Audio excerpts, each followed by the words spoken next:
তাম পৃথিবীর মাটির নিচে যত মুমিন মুমিনাত শুয়ে আছেন তাদের আরো আর পরে সওয়াব পৌঁছে দাও রব্বুল আলামিন।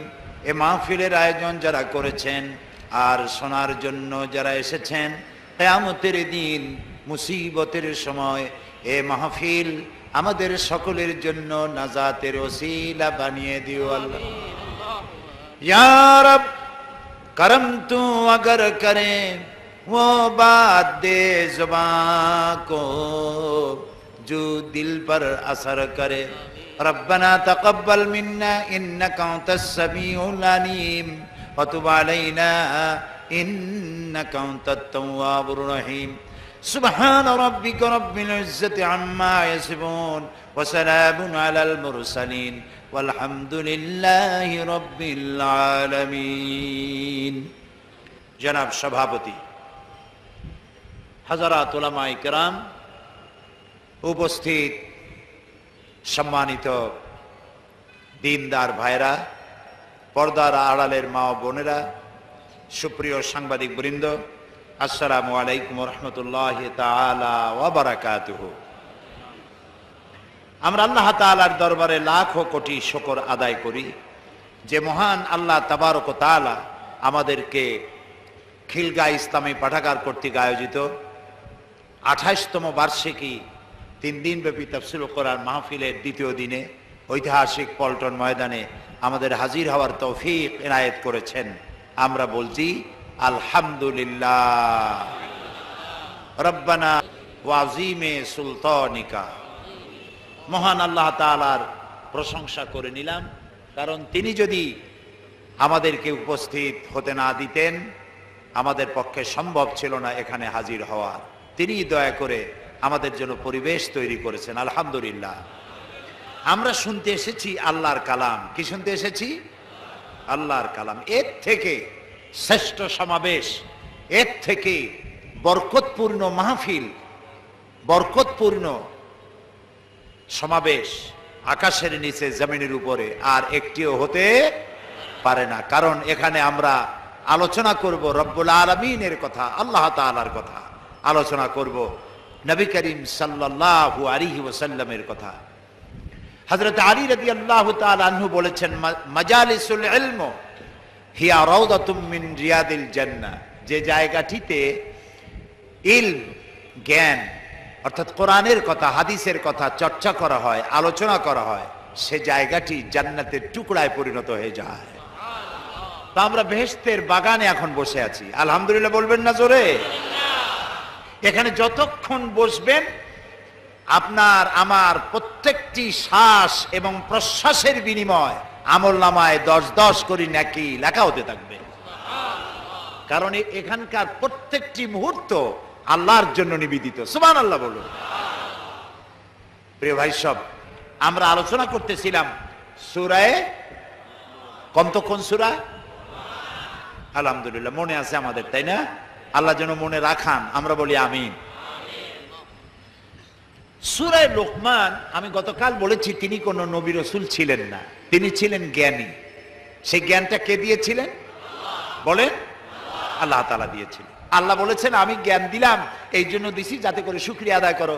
হযরত লোকমান শুধু আলহামদুলিল্লাহ কর নাই, তিনি তাওহীদ প্রচার করে শুকরিয়া আদায় করেছেন। দেখেন, তিনি তার ছেলেকে নসিহত করছেন, গোটা জাতিকে নয়, বিশ্ববাসীকে নয়। হযরত লোকমান নসিহত করেছেন কাকে? নিজের ছেলেকে। সেই নসিহত আল্লাহর কাছে এত পছন্দ হলো, আল্লাহ তাআলা কোরআন শরীফে লোকমানের নসিহত উঠায় দিলেন। সুবহানাল্লাহ। হযরতে লোকমান দেখেন তার প্রিয় সন্তান, কলিজার টুকরা সন্তানকে সর্বপ্রথম যে নসিহতটি করলেন সেটি ছিল এই, আল্লাহর সাথে ছেলেকে পরিচয় করায় দিলেন। সুবহানাল্লাহ বলেন। হযরতে লোকমান এবার বলেন, হযরতে লোকমান বললেন, হে আমার সন্তান, আল্লাহর সাথে কাউকে শরীক স্থাপন করো না, নিশ্চয়ই শিরক হচ্ছে মস্ত বড় জুলম।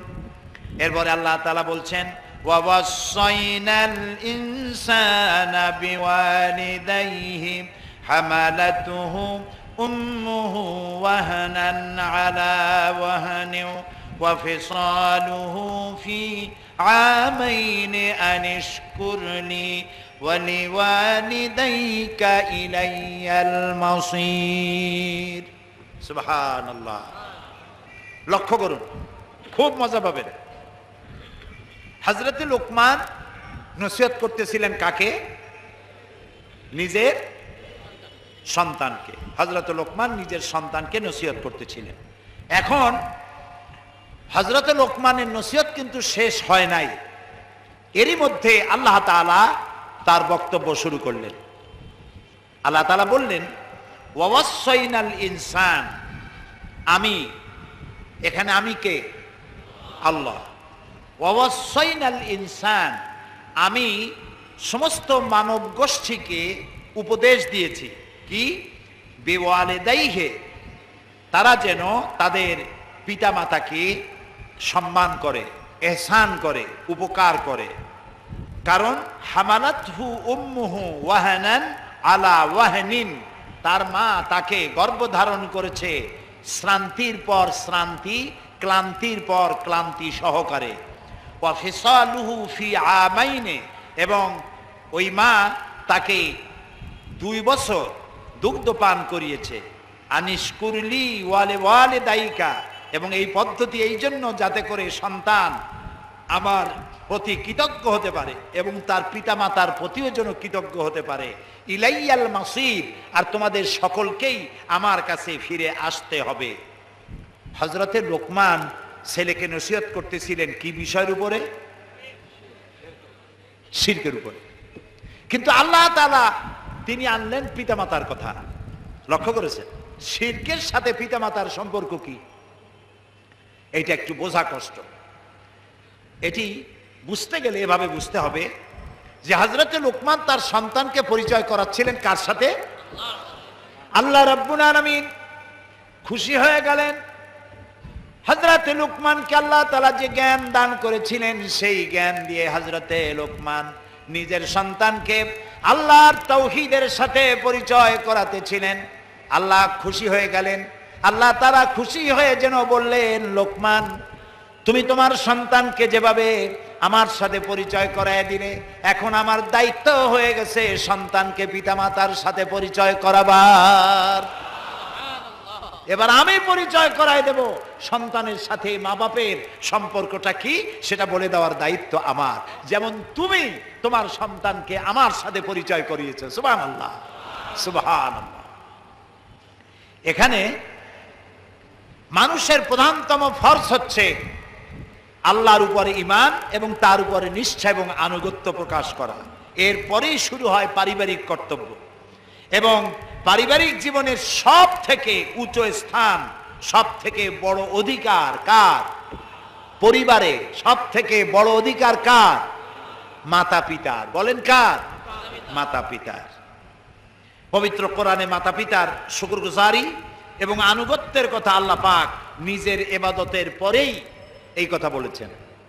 সূরা বনী ইসরাঈলে আল্লাহ পাক বলেন, ওয়াকাদা রাব্বুকা আল্লা তা'বুদু ইল্লা ইয়াহু ওয়া বিল ওয়ালিদাইনি ইহসানা।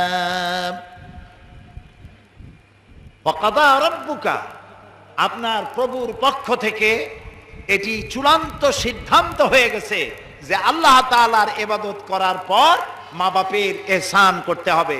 আল্লাহর ইবাদতের পরই স্থান কার? সুবহানাল্লাহ বলতে ইচ্ছা করে না? আল্লাহ তাআলা শিখায় দিলেন, ইম্মা ইয়াবলুগান্নাল কিবারা আহাদুহুমা আও কিলাহুমা ফালা তাকুল লাহুমা উফফিন ওয়ালা তানহারহুমা وَقُلْ لَهُمَا قَوْلًا كَرِيمًا। আল্লাহ তাআলা বলেন, তাদের মধ্যে একজন অথবা উভয় তোমাদের সাথে যখন বার্ধক্যে পৌঁছে যায়, তাহলে তাদের সামনে শব্দটি পর্যন্ত বলো না এবং তাদের ভৎসনা করো না, গালাগালি দিও না, ধমকের সুরে কথাও বলো না। মা বাপকে ধমকের স্বরে কথাও বলো না। আল্লাহ তাআলা বলছেন, وقل لهما قولا كريما। মা বাবার সাথে কেমনে কথা বলতে হবে আল্লাহ কোরআনে শিখায় দিচ্ছেন। মা বাবার সাথে সুন্দর করে সম্মানজনক কথা বলো, সম্মানজনক কথা বলো। আর কি করো? ওয়াখফিদ লাহুমা জানাহাদ-দুল্লি মিনার রাহমাতি ওয়াকুর রাব্বিরহামহুমা কামা রাব্বায়ানি সাগীরা। আল্লাহ রাব্বুল আলামিন বলেন, মা বাবার জন্য নরম হও, বিনীত হয়ে যাও, তাদের সামনে অবনত থাকো এবং তাদের জন্য আমার কাছে দোয়া করো। আয় আমার আল্লাহ, আমার অসহায় সময় আমার মা বাপ যেমনে আমার সাথে স্নেহের ব্যবহার করেছে, লালন পালন করেছে, আল্লাহ তাআলা তুমি দয়া করে আমার মা বাপকে তোমার স্নেহের করে লালন পালন করো। রব্বির হামহুমা কামা রব্বায়ানি সাগীরা। আমি যখন অসহায় ছিলাম, আমরা অসহায় ছিলাম না, আমাদের মুখে ভাষা ছিল না, তখন শুধু কাঁদতাম। এই কান্নার আওয়াজ শুনে মা তার কাজ ফেলে রেখে দৌড়ে এসে বুকের দুধ দিয়ে কান্না মুখে হাসি ফুটাইছে। সুবহানাল্লাহ। কাজী তোমার এই মা এবং বাবা তোমাকে তোমার অসহায়ের সময় যেভাবে তোমাকে স্নেহের কোলে লালন পালন করেছে, ঠিক সেইভাবে আল্লাহ তুমি আমার মা বাপকে তোমার রহমতের কোলে লালন পালন করো। এই দোয়াটা কে শিখাচ্ছেন? পড়েন তো আমার সাথে, রব্বিরহামহুমা কামা রাব্বায়ানি সাগীরা। আবার পড়েন, রব্বিরহামহুমা কামা রাব্বায়ানি সাগীরা। প্রত্যেক নামাজের পরে এই দোয়াটি পড়বেন। মনে থাকবে আপনাদের? মনে থাকবে? আল্লাহ যেন মনে রাখার তৌফিক দিয়ে দেয়, বলেন আমিন।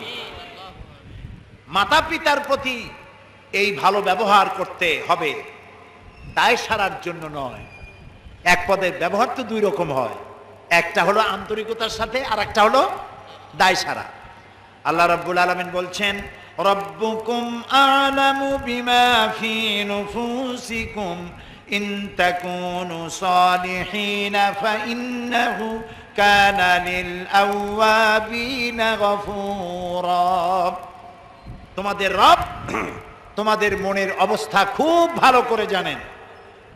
তোমরা যদি নেক করার জন্য নেককার হও, তাহলে নেককার হতে চাও, তাহলে তিনি তওবাকারীদের জন্য তওবাকারী এবং পিতামাতার হক আদায়কারীকে মাফ করে দিবেন। তার মানে হলো এই যে তোমরা তোমার মা বাপের সাথে দায়সারা গোজের ব্যবহার করছো না আন্তরিকতার সাথে করছো, এটা কেউ বুঝবে না। কে বুঝবেন? আল্লাহ তাআলা বুঝবেন।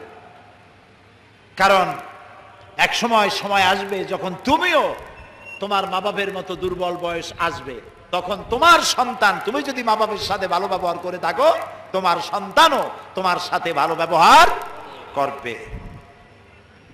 সূরা বাকারার মধ্যে আল্লাহ তাআলা বলছেন, লা তা'বুদুনা ইল্লাল্লাহ ওয়া বিল ওয়ালিদাইনি ইহসানা। আল্লাহ ছাড়া কারো উপাসনা করো না, আর পিতামাতার প্রতি ভালো ব্যবহার করো। সূরা বাকারায় আল্লাহ বলছেন। সূরা আনকাবুতে আল্লাহ বলছেন, ওয়াসাইনাল ইনসানা বিওয়ালিদাইহি হুসনা। আমি সমগ্র মানব মণ্ডলীকে, শুধু মুসলমান নয়, বিশ্বের সব মানুষকে আমি উপদেশ দিচ্ছি তারা যেন তাদের মাতা পিতার প্রতি ভালো ব্যবহার করে। কে বলতেছেন? আল্লাহ তাআলা।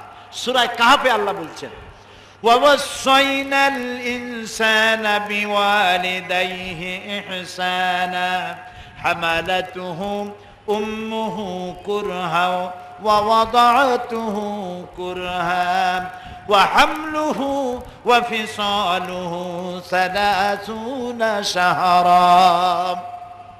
আল্লাহ তাআলা বলছেন, আমি মানব গোষ্ঠীকে উপদেশ দিচ্ছি তোমরা তোমাদের পিতামাতার প্রতি সম্মান দেখাও, ihsan করো। তোমার মা তোমাকে গর্ভে ধারণ করেছে অত্যন্ত কষ্টের সাথে, ডেলিভারিও করেছে অত্যন্ত কষ্টের সাথে, এরপরে 30টি মাস তোমাকে পেটে নিয়ে আর দুধ খাওয়ায় তোমাকে মানুষ করেছে। খবরদার এই মায়ের সাথে পিতার সাথে খারাপ ব্যবহার করো না। কে দিয়েছে? কে বলছেন এই কথা? সন্তান যখন মায়ের পেটে আসে তার শরীরের ভিতরে পরিবর্তন এসে যায়।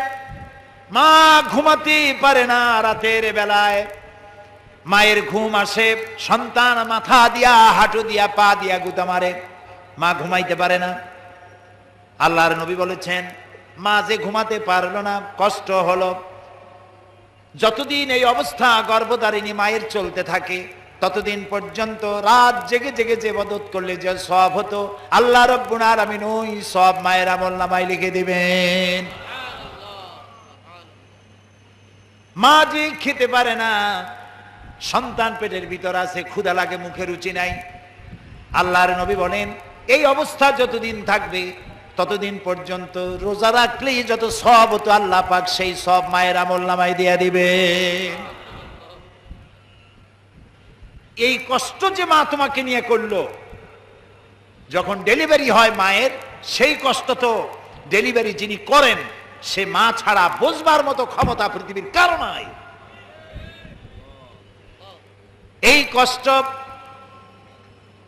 পেটে ধরার কষ্ট, ডেলিভারি করার সময় কষ্ট যখন শুরু হয়ে যায়, সেই সময় বাইরে বসে পিতামাতা, শ্বশুর শাশুড়ি, স্বামী তারা হয়তো কাঁদতে থাকে, এখানে মায়ের কষ্ট হতে থাকে। 32টি নারী ছেড়ার মতো প্রচন্ড কষ্টের ভিতরে সন্তান যখন দুনিয়ায় আসে, আল্লাহ তাআলা বলেন আমি মায়ের মনের ভিতরে তখন জাগ্রত করে দিই, সন্তান দেখার বাসনা জাগায় দেই। এই প্রচন্ড কষ্টের পর সন্তান যখন ভূমিষ্ঠ হলো, মা তখন জানতে চায় তার কি হয়েছে। পাশের লোকেরা সন্তান যখন তার চোখের সামনে ধরে, আল্লাহ তাআলা বলেন 10 মাস পেটে ধরার কষ্ট আর ডেলিভারির সব কষ্ট সন্তানের মুখ দেখার সঙ্গে সঙ্গে মায়ের মন থেকে আমি মুছে ফেলে দেই। যে মা এত কষ্ট করলো, সেই মায়ের সাথে নাফরমানি করা হারাম। রাসূলের কাছে প্রশ্ন করা হয়েছে আইয়ুল আমালে আহাব্বু ইলাল্লাহি তাআলা, হে রাসূল আল্লাহর কাছে সব থেকে প্রিয় আমলটা কি? রাসূলুল্লাহ জবাবে বললেন as-সালাতু আলা ওয়াক্তিহা, নামাজটাকে ওয়াক্ত মতো আদায় করা, এই আমলটা আল্লাহর কাছে সব থেকে বেশি প্রিয়। সাহাবী আবার প্রশ্ন করলেন হে রাসূল এরপরে আল্লাহর কাছে কোন আমলটি বেশি পছন্দ? রাসূলুল্লাহ জবাবে বললেন বিররুল ওয়ালিদাইন, মা বাপের সেবা করা, মা বাপের খেদমত করা আল্লাহর কাছে পরেই এটার স্থান। আরেকজন প্রশ্ন করলেন মান আহাক্কুন নাস বিহুসনি সাহাবাতি, হে রাসূল আমার কাছে সর্বোত্তম ব্যবহার পাওয়ার হক কার? রাসূলুল্লাহ বললেন উম্মুক, তোমার মায়ের। ক্বালা সুম্মা মান, এরপরে কার? রাসূল বললেন তোমার মায়ের। তিনি আবার প্রশ্ন করলেন সুম্মা মান, এরপরে কে? রাসূল বললেন তোমার মায়ের। এরপরে তিনি প্রশ্ন করলেন সুম্মা মান, ক্বালা আবুক, বুখারী মুসলিম। রাসূলুল্লাহ বললেন এবার তোমার পিতা। তাহলে মায়ের কথা কয়বার বললেন? পিতার কথা একবার। বাপের চাইতে মায়ের মর্যাদা কয় গুণ বেশি হলো? 3 গুণ বেশি হয়ে গেল।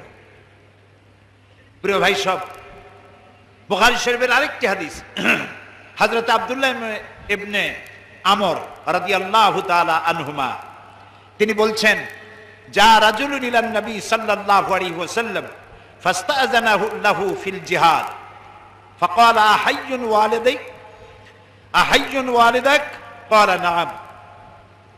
রাসূলুল্লাহর কাছে সাহাবী গিয়ে প্রশ্ন করলেন হে রাসূল, তিনি বলতে চাইলেন, অনুমতি চাইলেন যে আমি জিহাদে যাইতে চাই, হে রাসূল আমি জিহাদে অংশ নিতে চাই। রাসূলুল্লাহ বললেন তোমার মাতা পিতা কি বেঁচে আছেন?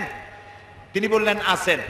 রাসূলুল্লাহ বললেন তুমি চলে যাও, মা বাপের খেদমতে প্রাণপণে লেগে যাও। সুবহানাল্লাহ, সুবহানাল্লাহ বলতে ইচ্ছা করে না? আরেকজন সাহাবী রাসূলের কাছে জিহাদের জন্য পারমিশন চাইলেন। রাসূলুল্লাহ জিজ্ঞেস করলেন আলাকা ওয়ালিদাতুন, তোমার কি মা আছে? তিনি বললেন আছে। রাসূলুল্লাহ বললেন ইযহাব ফাকরিমহা ফাইন্নাল জান্নাতা তাহতা রিজলাইহা, চলে যাও মায়ের খেদমত করো, কারণ তোমার মায়ের পায়ের তলে তোমার জান্নাত। সুবহানাল্লাহ। প্রিয় ভাই সব, হযরতে লোকমান তাওহীদের সাথে নিজের ছেলেকে পরিচিত করালেন, আর আল্লাহ তাআলা সন্তানকে মাতা পিতার সাথে পরিচিত করাচ্ছেন। সুবহানাল্লাহ ওয়া বিহামদিহি। এই যে আমাদের দেশে 14ই ফেব্রুয়ারি কি হয়ে গেল এদেশে? বিশ্ব বেহায়া দিবস। জি, এইটার নাম ভালোবাসা দিবস।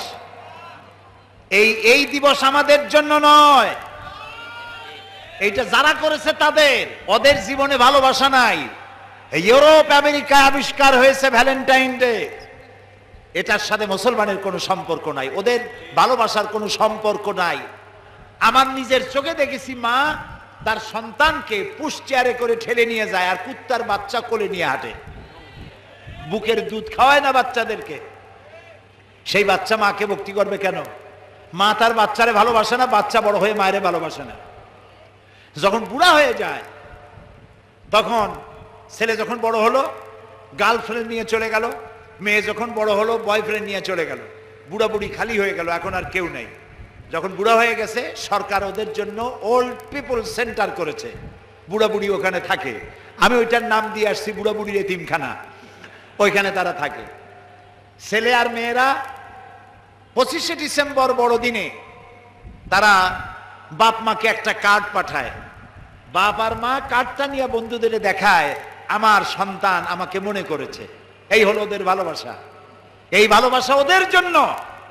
আমাদের প্রয়োজন নাই বছরে একদিন ভালোবাসার অভিনয় করা আর রাস্তাঘাটে পথে ঘাটে যুবক যুবতীর হাত ধরে বাকবাকুম করার মতো ব্যয় পড়া করা ইসলামে অনুমতি দেয় না। মুসলমানদের উচিত তার 14ই ফেব্রুয়ারিতে নিজেদের সন্তানকে নিয়ন্ত্রণ করা, এটা মুসলমানের কাজ নয়। আমার প্রত্যেকটি দিন ভালোবাসার, সুবহানাল্লাহ বলেন। ইসলামের প্রতিটি দিন ভালোবাসার। একদিন ভালোবাসা উদযাপন করে লাভটা কি? আমার প্রতিদিন ভালোবাসা। মায়েরে কতটা ভালোবাসতে হবে, বাপরে কতটা ভালোবাসতে হবে, এতক্ষণ কোরআন আর হাদিস গালগপ্প করলাম না কোরআন হাদিস শোনাইলাম? সুতরাং ইসলামের প্রতিটি দিন ভালোবাসা। বাপকে ভালোবাসো, মায়ের ভালোবাসো, বন্ধুকে ভালোবাসো, প্রতিবেশীকে ভালোবাসো, বউরে ভালোবাসো। কিন্তু বিবাহ করো নাই একটা প্রেমিকা বানায়া তার সাথে টেলিফোনে মেসেজ পাঠাবা, বন্ধুত্ব করবা, ডেটিং করবা, রাস্তায় রাস্তায় গিয়ে ফুল দেওয়া দেই করবা। এই কাজ কাফেরদের, মুসলমানদের জন্য নয়। এই কাজ বেহায়া নির্লজ্জদের, মুসলমানদের সন্তানদের জন্য নয়। ইসলামের প্রেম বিবাহের পরে, বিবাহ পূর্ব প্রেম ইসলামে হারাম। এর দ্বারা জিনা হয়, ব্যভিচার হয়, শয়তানি হয়, হারামি হয়, জিনা হয়। আমাদের দেশে এই 14ই ফেব্রুয়ারির এই গজব যিনি আমদানি করেছেন বুঝবেন কিয়ামতের ময়দানে ভালোবাসা দিবস কাহাকে বলে, টের পাবেন। ভালো কাজের এমনি না শুনে বুড়ি, আরো যদি দেয় ঢোলের বাড়ি। এইসব অন্যায় কাজ কোন মুসলমানের করা উচিত নয়। মুসলমানেরা কি করবে ইসলাম তা পরিষ্কার করে শিখিয়ে দিয়েছে। একদিন ভালোবাসা দিবস, প্রবীণ দিবস, তারপর দিবসের তো অভাব নাই, প্রবীণ দিবস, কন্যা দিবস। আরে বাবা, কন্যাদের ব্যাপারে ইসলাম কি বলেছে, রাসূলুল্লাহ কি বলেছে, সারা দুনিয়া তা বলতে পারবে কিয়ামত পর্যন্ত? এখানে মেয়ে লোকদের মাহফিল হয় প্রতি বছর শেষ দিন, তাফসীর মাহফিলের শেষ দিন মহিলা মাহফিল হয়, হাজার হাজার মেয়ে লোক এসে পুরুষের মতো ভরে যায়। তাদেরকে আমি শুনাই কোরআন হাদিসের কথা, মেয়েদেরকে ইসলাম কি দিয়েছে। এখানে আগামীকাল সকাল কয়টায়? সকাল 8:30টায় মহিলাদের প্রোগ্রাম হবে এই মাঠে। মহিলাদের, আপনাদের মেয়ে, বউ, মা, বোন এদেরকে পাঠাই দিয়েন। ইসলাম তাদেরকে কি দিয়েছে তারা শুনতে পাবে। আলহামদুলিল্লাহ কর। সুতরাং কন্যা দিবস, প্রবীণ দিবস, মুরব্বী দিবস, অন্ধ দিবস, রাতকানা দিবস। এখন এই দিবস পালন করতে করতে এখন শুনতেছি বিশ্ব চিন্তা দিবস নাকি পালন করবে। তো বিশ্ব চিন্তা দিবস কি? একজনের জিজ্ঞাইলাম যে ভাই এই বিশ্ব চিন্তা দিবসটা কি? কয় যে এটা থিম হলো আমরা এক জায়গায় বসে চিন্তা করব যে আসলে আমরা কি চিন্তা করতেছি। কপাল যদি খারাপ হয়,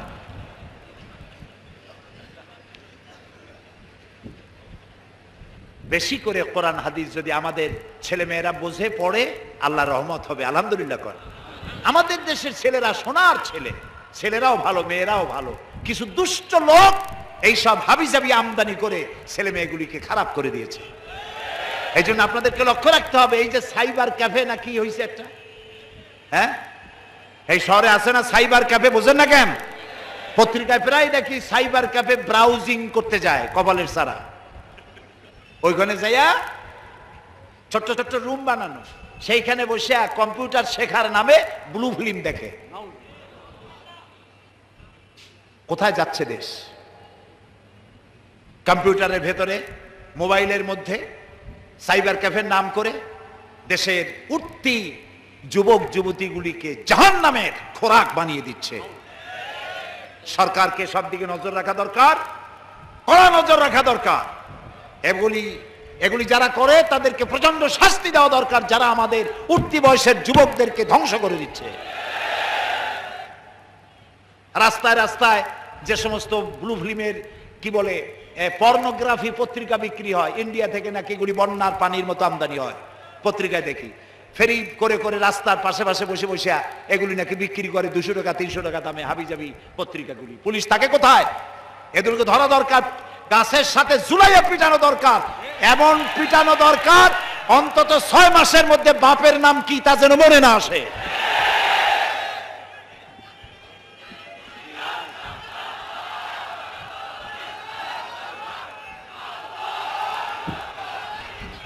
প্রিয় ভাই সব,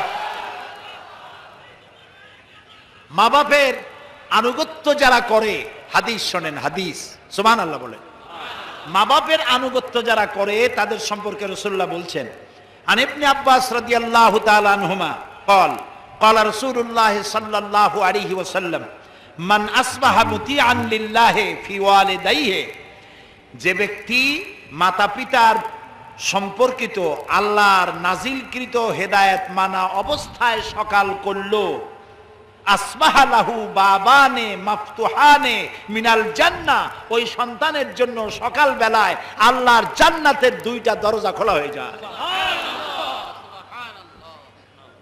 ওয়ামান আসবাহা আসিয়ান লিল্লাহি ফি ওয়ালিদাইহি আসবাহা লাহু বাবানে মাফতুহানে মিনান নার, আর যদি কোনো সন্তান আল্লাহর সাথে নাফরমানি করলো, মা বাবার সাথে নাফরমানি করে সকাল করলো, তার জন্য জাহান্নামের 2টা দরজা খোলা হয়ে যায়। আর রাসূলুল্লাহ বলছেন, যদি মা বাবার মধ্যে একজন বেঁচে থাকে আর তার আনুগত্য করে সকাল করে, তার জন্য একটা জান্নাতের দরজা খুলবে। আর যদি নাফরমানি করে বেঁচে থাকে যদি মা বাবার একজন, জাহান্নামের একটা দরজা খোলা হয়ে যাবে। বলি নাউযু বিল্লাহ। আল্লাহর নবী বলেন, মা মিন ওয়ালাদিন বারিন ইয়ানজুরু ইলা ওয়ালিদাইহি নাজরাত রাহমাতিন ইল্লা কাতাবাল্লাহু বিকুল্লি নাজরাতিন হিজ্জাতান।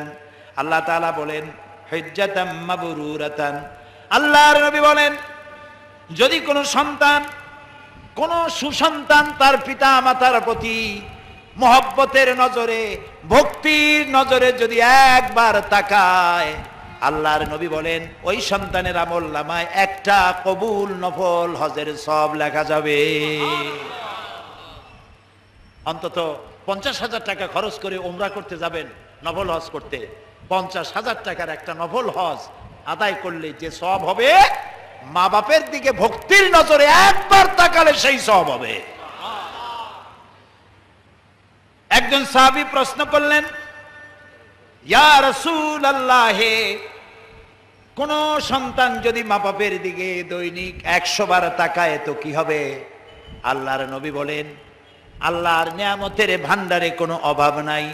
কোন সন্তান যদি মা বাপের দিকে 100 বার তাকায় ভক্তির নজরে, ভালোবাসার নজরে, আল্লাহ তাআলা ওই বান্দার আমল নামায় 100টা কবুল নফল হজের সওয়াব লিখে দিবে। পিতামাতার সাথে নাফরমানি করবেন না। বহু মানুষ আছে পীর সাহেব দেখলে অস্থির হয়ে যায়, বড় বড় বেদানা, আঙ্গুর, কমলা সব নিয়ে হাজির করে দেয়। আমার কোনো আপত্তি নেই, আপনি দেন, আপনার পীর সাহেবকে দিবেনই তো। কিন্তু আপনার পীরের চাইতে দোয়া কবুল যে আপনার মায়ের বেশি হবে, এটা কি আপনি জানেন? এটা কি জানেন? আপনার যত বড় পীর সাহেব হোক, যত বড় মাওলানা সাহেব হোক, তার দোয়া আল্লাহর দরবারে কবুল হতেও পারে, নাও হতে পারে। রাসূলুল্লাহ বলেছেন 3 জনের দোয়া আল্লাহর দরবারে কবুল হয়ে যাবে, 100% গ্যারান্টি। মাজলুম যদি দোয়া করে দোয়া মঞ্জুর হবে, মুসাফির যদি দোয়া করে দোয়া মঞ্জুর হবে, আর মা বাপ যদি সন্তানের জন্য দোয়া করে আল্লাহর নবী বলেন দোয়া মঞ্জুর হয়ে যাবে। সব কমলা আর বেদানা নিয়ে পিসাবে খাওয়াইলেন, নিজের হাতে বেদানা ভাঙ্গা মায়ের মুখে তুলে দেন, আল্লাহর আরশ খুশি হয়ে যাবে।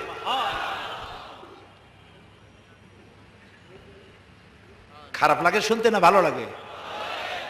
কপাল ভালো হোক সেই কথা আমরা বলতে চাই কোরআন আর হাদিস দিয়ে। আমরা আমাদের কিসমত খারাপ করে ফেলাইছি, যেখানে দোয়া কবুল হওয়ার 100% গ্যারান্টি সেখানে যাই না। আর পিসাবের দাওয়াত করিয়া পোলাও, কোরমা, কালিয়া কোপ্তা, ফিরনি, জর্দা, গাপ, চালটা জম্বের খাওয়া। আর মা বুড়া হয়ে গেছে, বাপ বুড়া হয়ে গেছে, একটু খাওয়াইতে পারেন না যত্ন করিয়া?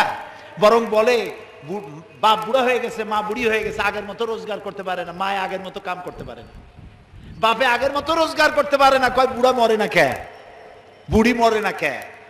ওর কথা মতো মায়ের সাথে মুখ কালো করে থাকে, মায়ের সাথে ঝগড়া করে, কুলাঙ্গার সন্তান।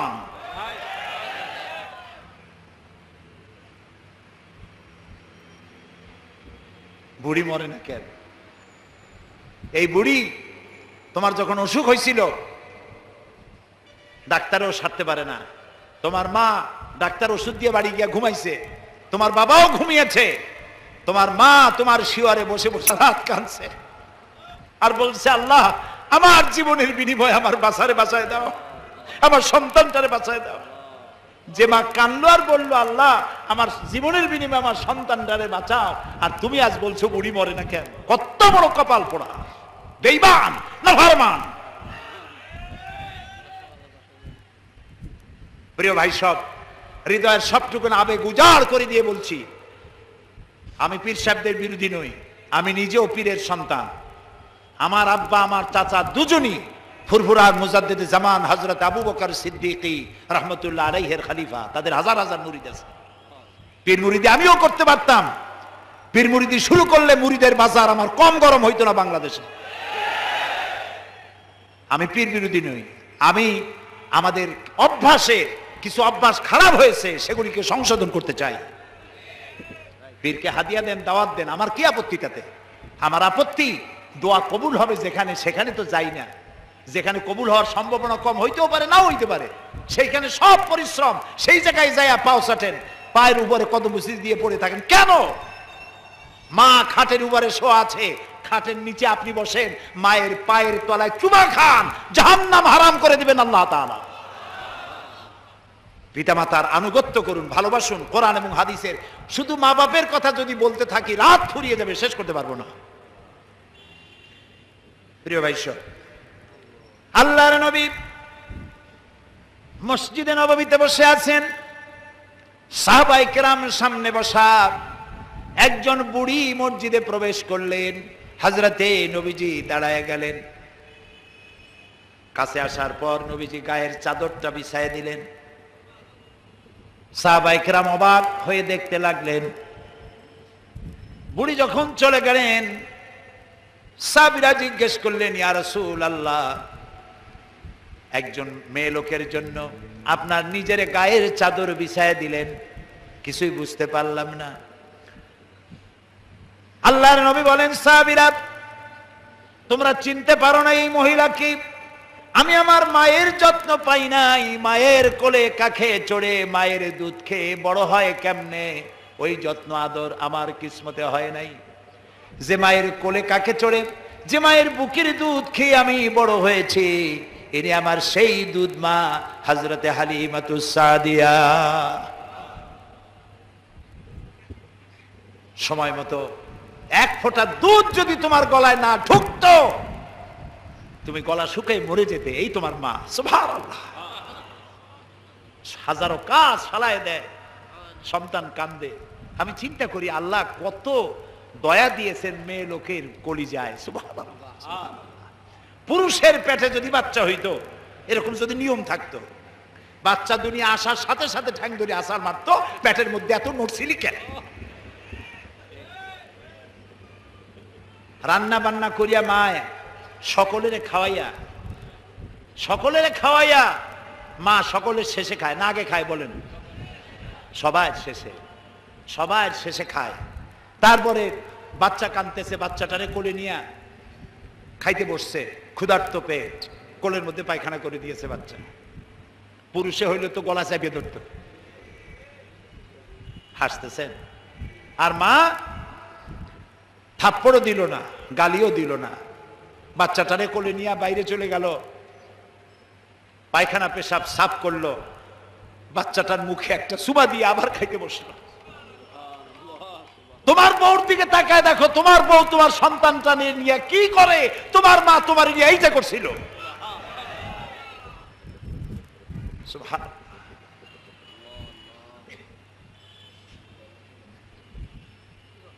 একটু দরুদ শরীফ পড়েন, জিকির করেন, সুবহানাল্লাহ আলহামদুলিল্লাহ লা ইলাহা ইল্লাল্লাহ, সুবহানাল্লাহ আলহামদুলিল্লাহ লা ইলাহা ইল্লাল্লাহ, সুবহানাল্লাহ আলহামদুলিল্লাহ।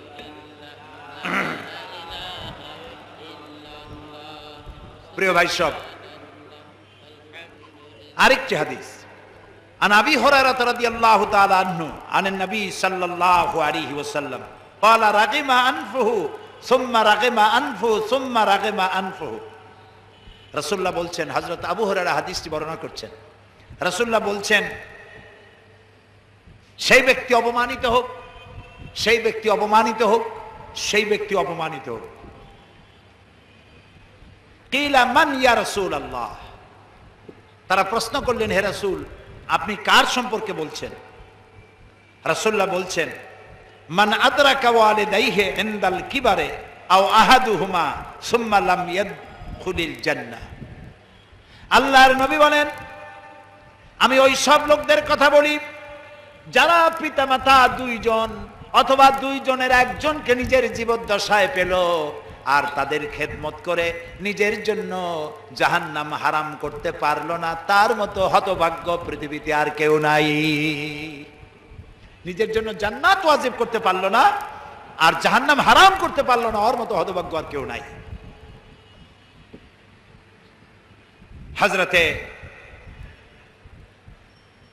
আবু দাউদের এক হাদিসে এসেছে, আব্দুল্লাহ ইবনে আমর রাদিয়াল্লাহু তাআলা আনহুমা বলছেন, রাসূলের কাছে এক যুবক এসে বললেন, ইয়া রাসূলুল্লাহ আমি আমার মায়ের বিরুদ্ধে আপনার কাছে অভিযোগ জানাতে এসেছি। কি অভিযোগ? কয় যে আমার মায়ের মেজাজ খুব খারাপ। রাসূলুল্লাহ বললেন, তোমার মা যখন তোমার পেটে নিয়ে 8 মাস 10 মাস ঘোরাঘুরি করছে তখন তো তার মেজাজ খারাপ ছিল না। সাহাবী বলছেন, হে রাসূল আমি সত্যি বলছি আমার মায়ের মেজাজ দারুণ খারাপ। রাসূলুল্লাহ বললেন, তোমার মা যখন রাতের পর রাত জাগতো এবং তোমাকে দুধ পান করাতো তখন তো তার মেজাজ খারাপ ছিল না। সাহাবী বলছেন, হে রাসূল আমি আমার মায়ের সে দুধের হক আদায় করে দিছি।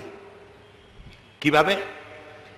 তো তিনি বললেন যে আমি আমার মাকে ঘাড়ে করে হজ করেছি, বুড়ি মানুষ ঘাড়ে করে হজ করেছি, তাওয়াফ করেছি, মিনা মুজদালিফা করেছি, সব করেছি। আমি আমার মায়ের দুধের হক আদায় করে দিয়েছি। প্রিয় নবী সাল্লাল্লাহু আলাইহি সাল্লাম বলছেন, তুমি কি তোমার মায়ের সেই কষ্টের বদলা দিতে পারো যা তুমি তোমার মা তোমাকে ভূমিষ্ঠ করার সময়, প্রসব করার সময় তোমার মা যে কষ্ট করেছিল তুমি কি সারা জীবনেও সেইটার প্রতিদান দিতে পারবে? সুবহানাল্লাহ। এই জন্য মা বাপের প্রতি ইহসান করতে হবে, তাদেরকে ভালোবাসতে হবে। তবে এরকম বহু লোক আছে আমাদের মধ্যে যে মা বাপকে খারাপ ব্যবহার করেছে, ইতিমধ্যে মা বাপ মারা গেছে। হইতে পারে এরকম লোক মাহফিলের মধ্যে আছে, মা বাপ মারা গেছে, এখন আজকেই ওয়াজ শুনলো, মা বাপের জন্য খেদমত করা ছিল ফরজ, এই দায়িত্ব তো পালন করতে পারিনি, এখন কি হবে? রাসূলুল্লাহ বলছেন, মাতা পিতার মৃত্যুর পরে সন্তানের 4টি হক আছে। কয়টি হক? মুখস্থ করেন, কয়টি হক? মা বাপ মরে যাওয়ার পর সন্তানের উপরে 4টি হক। একটা হলো খেসার আর দোয়াউ লাহুমা, মা বাবার জন্য দোয়া করা, ওয়াল ইস্তিগফারু লাহুমা, এবং তাদের জন্য আল্লাহর কাছে ক্ষমা চাওয়া, ওয়া ইনফাদু আহদিহিমা, এবং তাদের ওয়াদাকে পূরণ করে দেওয়া, ওয়া ইকরামু সাদিকিহিমা, আর তাদের বন্ধু বান্ধবের সাথে সদ্ব্যবহার করা। মা বাপের বন্ধু বান্ধবী যারা আছে তাদের সাথে সদ্ব্যবহার করা। এখন এই অবস্থা যদি কেউ করতে পারে, তাদের জন্য দোয়া করা, তো আল্লাহ রাব্বুল আলামিন তাদেরকে মেহেরবানি করবেন এবং তাদেরকে গুনাহ খাতা আল্লাহ তাআলা মাফ করে দিবেন। এখন মাতা পিতা যদি অমুসলিম হয় তাহলে কি হবে, সেই কথাটা সামনের আয়াতে আসতেছে। আল্লাহ রাব্বুল আলামিন বলেন, ওয়া ইন জাহাদাকা আলা আন তুশরিকা বিমা লাইসা লাকা বিহি ইলম ফালা তুতি'হুমা ওয়া সাহিবহুমা ফিদ দুনিয়া মা'রুফা ওয়াত্তাবি' সাবিলা মান আনাবা ইলাইয়া সুম্মা ইলাইয়া মারজি'ুকুম ফাউনাব্বিউকুম বিমা কুনতুম তা'মালুন। ওয়াইন জাহাদাকা, আর যদি তোমাদের পিতামাতা তোমাদের উপরে চাপ সৃষ্টি করে আল্লাহর সাথে শরীক করার জন্য এমন জিনিস যা তুমি জানো না, ফালা তুতি'হুমা, তাহলে ওই মাতা পিতার ওই কথা মানা যাবে না। মাতা পিতার সব হুকুম মানা যাবে, কিন্তু এমন কোন হুকুম মানা যাবে না যে হুকুম মানতে গেলে আল্লাহর সাথে নাফরমানি হয়। এই আয়াতটি নাজিলের একটা প্রেক্ষাপট আছে। হযরতে আবু আইয়ুব রাদিয়াল্লাহু তাআলা আনহু, তিনি যখন ইসলাম কবুল করেছিলেন তখন অমুসলিম পিতামাতার প্রতি আচরণের কথা তার কাছে আসলো। অর্থাৎ তিনি ইসলাম কবুল করার পর তার মা তাকে জিজ্ঞেস করলেন যে তোমার ইসলামে তো আছে মা বাবার কথা শুনতে হবে, তুমি ইসলাম কবুল করেছো, এটা আমার সহ্যের বাইরে, তুমি ইসলাম পরিত্যাগ করো, না করা পর্যন্ত আমি ভাত পানি কিছু গ্রহণ করব না। বিপদ হয়ে গেল না? তখন এই সাহাবীকে রাসূল করিম সাল্লাল্লাহু আলাইহি সাল্লামের কাছে গিয়ে নালিশ করলেন, ফরিয়াদ করলেন, হে রাসূল আমি এখন কি করব, আমার মা খাওয়া দাওয়া বাদ দিয়ে দিয়েছে, আমাকে ইসলাম পরিত্যাগ করার জন্য বলছে। রাসূলুল্লাহ বললেন, মা বাবার সব কথা মানা যাবে, কিন্তু আল্লাহর সাথে রসুলের সাথে নাফরমানি হয় এমন কোনো কথা মানা যাবে না। তবে পিতামাতা যদি কাফের হয়, মুশরিকও হয়, তাদের প্রতি সদ্ব্যবহার করতে হবে আর তাদের জন্য আল্লাহর কাছে দোয়া করতে হবে। হযরতে আবু হুরায়রা রাদিয়াল্লাহু তাআলা আনহু, তিনি ইসলাম কবুল করার পর তার মা ইসলাম কবুল করে নাই। একদিন হযরতে আবু হুরায়রা রাসূলুল্লাহর দরবারে এসে রাতের বেলায় কাঁদতেছিলেন। আল্লাহর নবী প্রশ্ন করলেন, আবু হুরায়রা কাঁদো কেন? হযরত আবু হুরায়রা বলেন, ইয়া রাসূলুল্লাহ, হে মা আমাকে মেরেছেন। তিনি প্রশ্ন করলেন, মা মারলো কেন, বেয়াদবি করেছো নাকি? হযরত আবু হুরায়রা বলেন, না, কোনো বেয়াদবি করি নাই। তাহলে মারলো কেন? হযরত আবু হুরায়রা বলেন, ইয়া রাসূলুল্লাহ, আমি আপনার দরবার থেকে গভীর রাত্রে বাড়ি ফিরে গিয়েছিলাম, আমার মা আমাকে প্রশ্ন করলো, আবু হুরায়রা কোথায় ছিলি? আমি বললাম, আমার মা এই পৃথিবী যার পায়ের উপরে চুমা খাইতে পারলে ধন্য হয়ে যায়, আমি সেই রাসূলের কাছ থেকে এসেছি। মা আমাকে বলল, আবু হুরায়রা, হয় আমার বাড়ি ছাড়বি না হয় রসুলের বাড়ি ছাড়বি। হে রাসূল, আমি আমার মায়েরে বললাম, মা আমাকে মার শুরু করলো। আমি মায়ের খাইতে খাইতে বললাম, মা তোমার গায়ে যত শক্তি আছে সমস্ত শক্তি দিয়ে তুমি আমাকে প্রহার করো, আমি তোমার বাড়ি সুদ্ধা তামাম দুনিয়া ছেড়ে দিতে পারি, রসুলের বাড়ি ছাড়তে পারি না। মা আমারে গলা ধাক্কা দিয়ে বের করে দিল। রাসূলুল্লাহ বলছেন, আবু হুরায়রা, তুমি তোমার মায়ের বিরুদ্ধে আমার কাছে নালিশ করতে এসেছো? তিনি বললেন, না, আমি নালিশ করতে আসিনি। তবে কেন আসছো? তিনি বললেন, ইয়া রাসূলুল্লাহ, আমি জানি আল্লাহর নবী কোনো ব্যাপারে যদি আল্লাহর কাছে হাত তোলে দোয়া মঞ্জুর হয়ে যায়, আপনি মেহেরবানি করে আমার মায়ের জন্য দোয়া করুন, হেদায়েতের জন্য। নবীজি হাত তুললেন, মুনাজাত করে বললেন, আল্লাহুম্মা হেদে উম্মা আবি হুরায়রা, আয় আল্লাহ তাআলা, আবু হুরায়রার মা কি তুমি হেদায়েত নসিব করে দাও, রাসূলুল্লাহ দোয়া করতেছেন দেখে হযরত আবু হুরায়রা দৌড় দিলেন। কয়েকজন সাহাবী পিছন থেকে টেনে ধরলেন। আবু হুরায়রা দৌড়াও কেন? কোনো বিপদ হলো নাকি? কয় না, বিপদ হয় নাই। আমারে দৌড়াতে দাও, আমি দৌড়াইয়া বাড়ি যে দেখতে চাই। আমি দৌড়াইয়া বাড়ি গেলাম আগে না, আমি বাড়ি পৌঁছবার আগে আল্লাহর নবীর দোয়া আমার বাড়ি পৌঁছে গেছে, ওইটা দেখতে চাই। হযরত আবু হুরায়রা বলেন, আমি বাড়ি গিয়ে দরজায় নক করলাম, আওয়াজ এলো কে? আমি বললাম, মা আবু হুরায়রা, ফিরে এসেছি। মা বলল, বাবা অপেক্ষা করো, দরজা খুলে দিতেছি। আবু হুরায়রা বলেন, আমার মনে হলো মায়ের গলার আওয়াজে কুহুরির কর্কশতা পেলাম না, মায়ের গলার আওয়াজে আমি তৌহিদের নরমিয়াত পেলাম।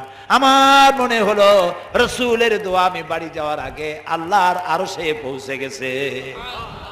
মা আমার দরজা খুলে বাইরে বেরিয়ে চলে এসেছেন। আমি লক্ষ্য করে দেখলাম আমার মায়ের চুল দিয়া পানি পড়তেছে, তিনি গোসল করে এসেছেন। মা বলছে, বাবারে, তোমাকে মারিয়া আমি বড় দুশ্চিন্তায় পড়ে গেছি, অনুশোচনা করেছি। আহারে, আবু হুরায়রা তো কোনো খারাপ জায়গায় যায় নাই, এমন একটি মানুষের কাছে গেছে যার চাইতে ভালো মানুষ আকাশের নিচে জমিনের উপরে নাই, আমি মারলাম কেন? আমি অনুতপ্ত হয়েছি। বাবা আবু হুরায়রা, আমি গোসল করে এসেছি, আমাকে তাড়াতাড়ি করে নিয়ে চলো, বিশ্ব নবীর দরবারে নিয়ে যাও। হযরত আবু হুরায়রা তার মাকে নিয়ে রাসূলের দরবারে হাজির হয়ে গেলেন। রাসূলুল্লাহ হযরত আবু হুরায়রার ফরিয়াদ শুনে বললেন, বুড়ি, পড়ো লা ইলাহা ইল্লাল্লাহু মুহাম্মাদুর রাসূলুল্লাহ। জোরে পড়েন, লা ইলাহা ইল্লাল্লাহ, লা ইলাহা, লা ইলাহা।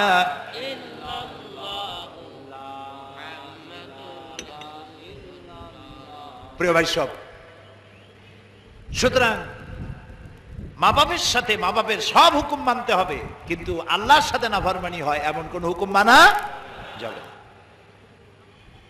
পিতামাতার সাথে নাফরমানির শাস্তি সম্পর্কে রাসূল বলছেন, আন আবি বকর রাদিয়াল্লাহু তাআলা আনহু আন নবী সাল্লাল্লাহু আলাইহি ওয়াসাল্লাম, কুল্লু যুনুবি ইউআখিরুল্লাহু মিনহা মা শা ইলা ইয়াউমিল কিয়ামা। হযরত আবু বকর রাদিয়াল্লাহু তাআলা আনহু বলেছেন, নবী করিম সাল্লাল্লাহু আলাইহি ওয়াসাল্লাম বলেছেন যে কোন কোন গুনাহ আল্লাহ যদি ইচ্ছে করেন তার শাস্তি কিয়ামতে দেবেন। শাস্তি কোথায় দেবেন? কিয়ামত পর্যন্ত আল্লাহ অপেক্ষা করবেন, পাপের শাস্তি এখানে দেবেন না। কিন্তু ইল্লা উকুকুল ওয়ালিদাইন ফাইন্নাল্লাহা ইউআযু বিসাহিবিহি ফিল হায়াতি ক্বাবলাল মামাত। কিন্তু মা বাপের সাথে যদি কেউ নাফরমানি করে কিয়ামতে শাস্তি তো হবেই, দুনিয়ায় মরার আগে মা বাপের সাথে নাফরমানি কারী সন্তানকে আল্লাহ দুনিয়ায় শাস্তি দেবেন দেবেন দেবেন। নাউযুবিল্লাহ, বলেন নাউযুবিল্লাহ। আল্লাহ যেন আমাদেরকে মাফ করেন, আমরা বলি আমিন। এই জন্য পিতামাতার প্রতি দোয়া করতে হবে, তাদের জন্য দোয়া করতে হবে। 100% দোয়া কবুল যাদের, সেই পিতামাতাকে মহব্বত করুন, ভালোবাসুন, শ্রদ্ধা করুন, সম্মান করুন। আল্লাহ পাক আমাদের প্রতি রহম করবেন, বলেন আমিন। আল্লাহুম্মা আমিন। মা বোনেরা মোনাজাত করছি, সবাই দোয়া করেন। রব্বানা যালামনা আনফুসানা ওয়া ইল্লাম তাগফির লানা ওয়া তারহামনা লানাকুনান্না মিনাল খাসিরিন। আয় আল্লাহ তাআলা, আমরা সারা জীবন যত গুনাহ করেছি আমাদের জীবনের গুনাহ খাতাকে মাফ করে দাও রব্বুল আলামিন। আমাদের মা বাপ যারা দুনিয়া থেকে বিদায় হয়ে গেছে, কবরগুলিকে জান্নাতের টুকরা বানায় দাও। রব্বিরহামহুমা কামা রব্বায়ানি সগীরা। সবাই পড়েন, রব্বিরহামহুমা কামা রব্বায়ানি সগীরা। আয় আল্লাহ তাআলা, মা বোনেরা যারা এসেছেন গুনাহ খাতা মাফ করে দাও। মা বোনদের এমন জীবন যাপনের তৌফিক দাও যাতে করে হযরতে খাদিজা, হযরত আয়েশার সঙ্গে কিয়ামতে হাসর নসিব হয়ে যায়। আয় আল্লাহ তাআলা, যাদের সন্তান নাই নিঃসন্তানীকে সন্তান দিয়ে দাও। স্বামী স্ত্রীর ভিতরে যাদের মিল মহব্বত নাই, মিল মহব্বত পয়দা করে দাও। আল্লাহ তাআলা, আমাদের প্রিয় জন্মভূমি বাংলাদেশকে বোমা আতঙ্ক থেকে, গ্রেনেড হামলা থেকে দেশটাকে তুমি রক্ষা করো।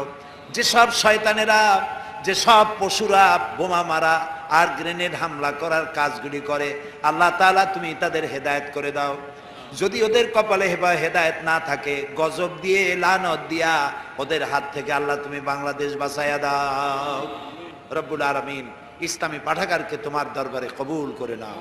আল্লাহ তাআলা আজকের মাহফিলকে তোমার আপন কুদরতে তুমি সফল করে দিও। কোরআনের কথা দিয়ে সকলকে হেদায়েত নসিব করে দিও। রব্বানা তাকাব্বাল মিন্না ইন্নাকা আনতাস সামিউল আলিম ওয়া তুব আলাইনা ইন্নাকা আনতাত তাওয়াবুর রহিম। সুবহান রাব্বিকা রাব্বিল ইজ্জাতি আম্মা ইয়াসিফুন ওয়া সালামুন আলাল মুরসালিন ওয়ালহামদুলিল্লাহি রাব্বিল আলামিন। ওয়াজআল আখিরা কালামিনা ইনদাল মাউত লা ইলাহা ইল্লাল্লাহু মুহাম্মাদুর রাসূলুল্লাহ। আসসালামু আলাইকুম ওয়া রাহমাতুল্লাহ।